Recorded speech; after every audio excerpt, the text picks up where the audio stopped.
தென்காசியில் பிரச்சாரம் என்ற பெயரில் திமுக அராஜகத்தை கட்டவிழ்த்து விட்டிருப்பதாக தமிழக மக்கள் முன்னேற்றக் கழக தலைவர் ஜான் பாண்டியன் குற்றம் சாட்டியுள்ளார்.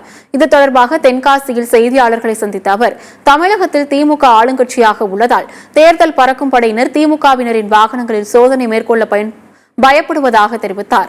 மேலும் தென்காசியில் தாமரை மலரும் என்ற அச்சத்தில் வாக்குக்கு 5000 ரூபாய் செலவிட்டு தொகையை தக்க வைக்க திமுக தயாராகவும் இருப்பதாகவும் சாடினார். அராஜகத்தை அவுத்து விடுறாங்க.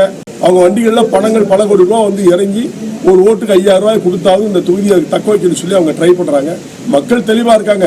இவங்களுக்கு பணம் கொடுத்தாலும் நிச்சயமா அவங்களுக்கு வாக்களிக்க போறது இல்லைங்கிறது தெரியும். இருந்தாலும் இதெல்லாம் ஏன் அவங்க செக் பண்ண மாட்டேங்கிறாங்க என்னுடைய கேள்வி. எங்க வண்டிகளை போற இடத்துல மறிக்கிறீங்க, செக் பண்றீங்க. அப்படி இருக்கும்போது இந்த வண்டிகளை நாங்க இப்ப குற்றம் சாட்டுறேன். உதயநிதி வண்டியில நிறைய வருது, அவங்க கூட வர சகாக்கள் வண்டியிலயும் வருது. இந்த படத்தை எப்படி எடுப்பீங்க? ஏன் செக் பண்ணி சும்மா ஃபார்மாலிட்டி செக் பண்ணாது.